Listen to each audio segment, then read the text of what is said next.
মাটির নিচে হারাইছে সপ্তাহ ঘর মাটির নিচে জি কিচ্ছু নাই বই খাতা সব সামনে আমার মেয়ের পরীক্ষা আমার মেয়েটার লই আমি কই দিতাম আপনার কি আগের নাই কোনো ভূমি নাই জি নিজস্ব কোনো ভূমি নাই জি না আমার কোনো নিজস্ব ভূমি নাই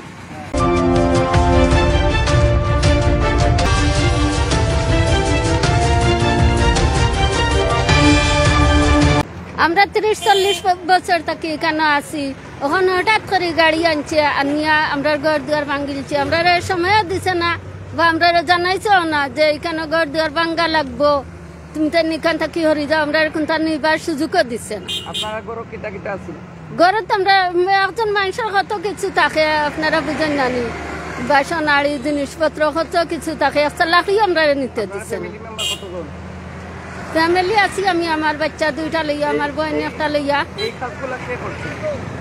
এই কাজ করছে আমরা শুনতে বিসিকে আর বিসিকে কইতে কর যে এটা সরকারি আমরা বর্তমানে বড় অসহায় হয়ে পড়ছি আপনার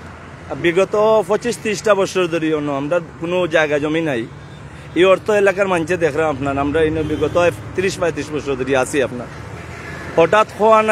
নাই আইয়া আমরা ঘর বাড়ি ভাঙ্গিয়া মাল সামনা যা কিছু আছে কিচ্ছু বাঁচাইতাম পারছি না সব মাটির নিচে সরকারি কেন কোনো কর্মকর্তা নাই খালি বিসিকর মানুষ দেখছি বিসিকর মানুষ এইগুলা করাইরা যদি সরকারি কোনো কর্মকর্তা করাইতো অবশ্যই সরকারি কর্মকর্তা থাকলেও নেই সিএমপির জায়গা সিএমপির কেউ এই আমরা কোনো নোটিশও দিচ্ছেন না যদি সিএমপির রোডের কেউ এই আমরা নোটিশ দিতা তাও আমরা উঠিয়া গেলাম গিয়ে এবং কি আমরা এনে কোনো বাধা বিঘ্ন করছি না কিছু না আমরা কইছি আমরা ঈদ পর্যন্ত থাকবার দাও দেখি আমরা কোনো ব্যবস্থা করতাম পারিনি ব্যবস্থা করতে বললে ঈদ পরে আমরা বাচ্চা মা বোন লইয়া যাবি আমার ফ্যামিলিত 12 জন মানুষ আমারও 12 জন মানুষ লইয়া আমি এই ফ্যামিলির মানুষ আমি যাইতামটা কই আমিও তো দেশের নাগরিক জি না সরকারি কোনো লোক নাই সরকারি কোনো নাই সব যা করা পাবলিকে ইয়া করা জি না সিএমপির পক্ষ থেকে আমরা কোনো কিছু খাওয়া হয়েছে না কোনো নোটিশও দেওয়া হয়েছে না মুখ দিয়েও খাওয়া হয়েছে না কোনো কিছু খাওয়া নাই না ইনো সিএমপির কোনো লোক দেখলাম না আমরা সরকারি কোনো কর্মকর্তাও দেখলাম না আমরা বর্তমানে এক রান্দিয়া খাওয়ার ডেস্ক ছাড়া আর কিচ্ছু নিতাম পারছি না আমরা যে টাকার আশ্রয়টুকু আমরা কাছে নাই বর্তমানে আমরা ইনো আছি আপনার 4টা ফ্যামিলি বিগত 25-30 বছর ধরে জি হয় আমার বাসা এই জায়গায় ছিল আমরা ইনো 2টা ফ্যামিলি ছিলাম 2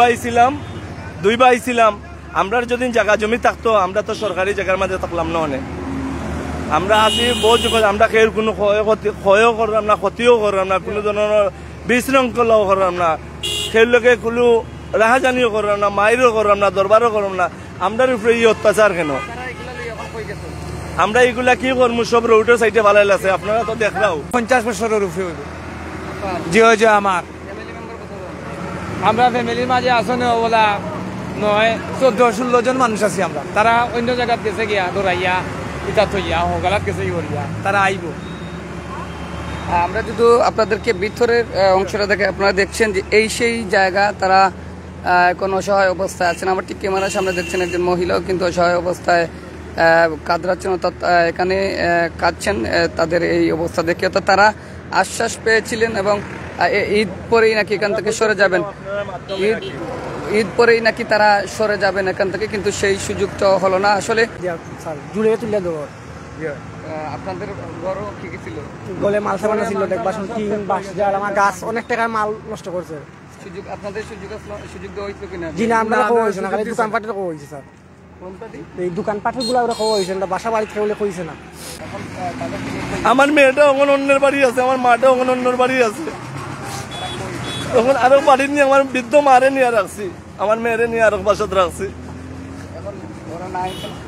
এখানে নাই ওরা গেছে মেয়ে মানুষ তো রাস্তার কত সময় দাঁড়াইয়া রইব আমাদেরকে কিছু বলে নাই সিএমপির কর্তৃপক্ষ কিছু দেয় নাই কিছু দেয় নাই যাওয়া লাগবো কি তুমি কোনো ব্যবস্থা করোকা এলা কোনো কথাও কইছে না হঠাৎ গাড়ি আনছে গাড়ি আনিয়া প্রথমে ও ঘরটা সাইটটা করছিল 4টা ফ্যামিলিতে আমার ফ্যামিলির 12 জন মানুষ তারার ফ্যামিলিত মনে হয় আরো 10 জন হইবা, 13 জন, আর তার ফ্যামিলিত আরো 12 জন হইবা। তুমি কি এখানে থাকো? জি জি আমার নাতি ওখানে থাকো? আজকে রাত্রে কইছিলা?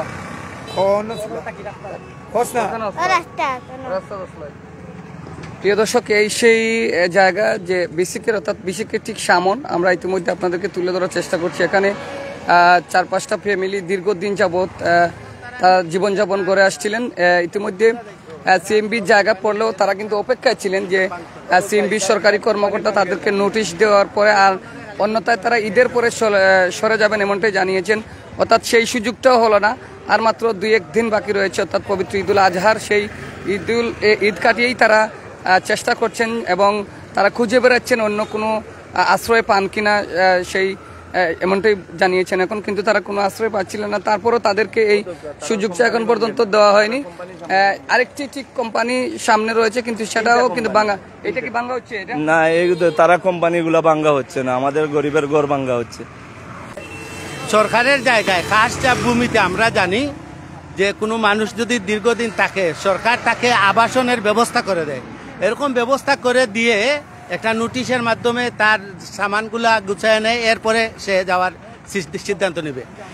কিন্তু দুঃখজনক হলেও সত্য, সরকারের খাস ভূমি ছাড়ার যে ঘোষণা দেওয়া হয়েছিল, এই ঘোষণা যে মাইকিং করা হয়েছিল সরকারের পক্ষ থেকে, এই সুযোগটায় মালিক কর্তৃপক্ষ, বিসি কর্তৃপক্ষ তারা এই সুযোগটা ব্যবহার করে অসহায় 30-40 বছর থেকে এই মানুষগুলো এখানে আছেন। আমারও বোন আছেন, বাগ্নি আছে এখানে থাকে, যাদের কোনো ভূমি নাই, এরা ভূমিহীন। সরকার তো বিভিন্ন জায়গায় ভূমিহীনদের ব্যবস্থা করে দিচ্ছে, কিন্তু না কোনো ধরনের নোটিশ কোনো কিছু নাই। বর্তমানে তো সিএমপি উচ্ছেদ অভিযান বন্ধ রয়েছে। জি, শুরু হবে। আমরা বলেছিলাম যে এলাকার গণ্যমান্য লোকেরা আসছেন, বলেছিলেন যে আপনাদের এরকম কোনো লিখিত আছে কিনা, যে তারা বলছে যে আমাদের লিখিত আমাদের কাছে আছে, তোমাদেরকে দেখানোর কোনো সুযোগ নাই, যদি তোমরা দেখতে চাও তাহলে আর্মির কাছ থেকে দেখবা। এই আর্মির ডোরে বয়ে তারাও কোনো কিছু কেউ কিছু বলে নাই, না বলাতে তারা ভাঙছে। ঠিক কথা, ভাঙুক, এটা পানি যাওয়ার ব্যবস্থা করে দিবে, এটা তো সুন্দর কথা। কিন্তু এই যে বিল্ডিংগুলা থাকবে, আপনারা দেখেন, একটু দেখেন, এই যে বিল্ডিংগুলা থাকবে আর গরিবের অসহায়ের ঘর ভাঙবে, এটা কি ধরনের মানবতা? যদি এই বিসি কর্তৃপক্ষ এখান থেকে বিভিন্ন 100-র উপরে ফ্যাক্টরি আছে, এই মালিক কর্তৃপক্ষের কি দিমাগ নাই, তাদের কি জ্ঞান বুদ্ধি নাই যে অসহায় মানুষকে কিছু সহযোগিতা করার? এই যে দেখেন বনফুল কোম্পানি, এই বনফুল কোম্পানি এখানে 5 দিছে, 8 লক্ষ টাকার 5 দিতে পারলো, কিন্তু এই অসহায় এই এতিম সাবালদের এদেরকে তারা 1 লক্ষ টাকা দেওয়ার কোনো সাধ্য নাই। তারা এরকম এই ব্যবস্থাটা না করে তারা এখানে 8 লক্ষ টাকা ব্যয় করলো। এই যে ইউরোক্রস দেখেন, তারা অনেক টাকা খরচ করছে, কিন্তু গরিবের জন্য তাদের 10 টাকা বাইর হয় না। এই এলাকার মানুষ, এরা তো এই এলাকায় জন্ম হয়েছে, এরা তো এখান থেকেই এদের বৃত্তি। জি, আমি সিলেটি মানুষ, কিন্তু আপনাদের স্বার্থে শুদ্ধ ভাষায় কথা বলতে হয়। আমি তো ওয়াজি মানুষ, বিভিন্ন জায়গায় কথা বলি, তো এই জন্য। এখন কত হয়েছে, এরা তো ও জায়গার মানুষ, অন্য জন্ম, ওখান থেকে তারা জন্মগ্রহণ করছে। আমার বই সপ্তাহ মাটির তলে, ঈদ বাদে পরীক্ষা, পড়াশোনা সপ্তাহ নষ্ট, থাকার মতো আমরা কোনো জায়গা নাই। আমরা সপ্তাহ মাটির নিচে, কিচ্ছু নাই আমরা থাকার মতো।